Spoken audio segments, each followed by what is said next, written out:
What you're about to see is real footage of a cave diver bailing out from a rebreather during an emergency. This wasn't a training exercise, but some of these things you do learn during CCR cave training. Because so many things happen in a short period of time, I'm going to show you in slow motion before we watch it in real time. My buddy Dave does a really good job here, and I think it's worth noting all the individual actions he takes. The first sign of a problem was right here, when you start to see bubbles just free flowing from near the mouthpiece. The first thing he does is use his left hand to feel the problem. He realizes it's coming from a hose fitting and thinks it's an extruded O-ring. His right hand immediately goes up to close the loop. This is so he can come off the loop and not worry about it flooding with water and becoming a dead weight. Meanwhile, notice how he's turning around. When there's a distressed or bailed out diver or one out of gas, you usually put them in the lead to exit the cave. He knows this, and that's what he's preparing to do. Now he removes the loop from his mouth and replaces it with his open circuit bailout regulator. This regulator is connected to his bailout cylinder on the left side. Once he verifies he can breathe off of that regulator, his left hand moves behind him to close the valve to the cylinder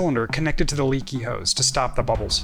During all of this, you can see how he's now turned around and moving towards the lead position. Also, as I'm watching this, I'm doing three things. My right hand makes sure my backup regulator is free in case Dave needs it. My left hand is on Dave's right arm to remind him I'm nearby, and I'm observing his actions to help out if I think he needs it. At this point, Dave has that left cylinder shut down so the bubbles stop. He'll look over at me, give me the okay and the thumbs up. That lets me know everything is fine, but that he's ready to proceed towards the exit. I get him out in front of me and we start making our way back. Before we move on, I just want to show you that in real time. It's crazy to me that in just 13 seconds, he encounters a problem, identifies it with his hands, came to a decision on how he wanted to address it, and then bailed out, while turning himself around and correcting his position. I thought that was pretty impressive if I'm honest. Alright, moving on. Here we've made it back to the top of the breakdown room, and on the left side I can see that line arrow with the number 500, so I know just how far we are from the entrance. Now we've made it back into the tunnel and we're working our way to the exit. I noticed a couple of things here though reviewing the footage. The first is that I think I should have been closer to Dave in case he needed help. I felt like I was very close to his fins and I didn't want to get my loop kicked out of my mouth, but after watching this I think I could have been a little closer. The second thing is I noticed he was a little negatively buoyant and kind of bouncing along the bottom using his right arm. I had no idea at the time, but the tank that he shut down also supplied gas to his BCD, or buoyancy control device. For non-divers, that basically means his primary method of staying afloat wasn't working, and he had to rely on his dry suit. A dry suit's basically a plastic bag, and you can put air into it, but as you can imagine, it's good as a backup buoyancy source, but definitely not optimal.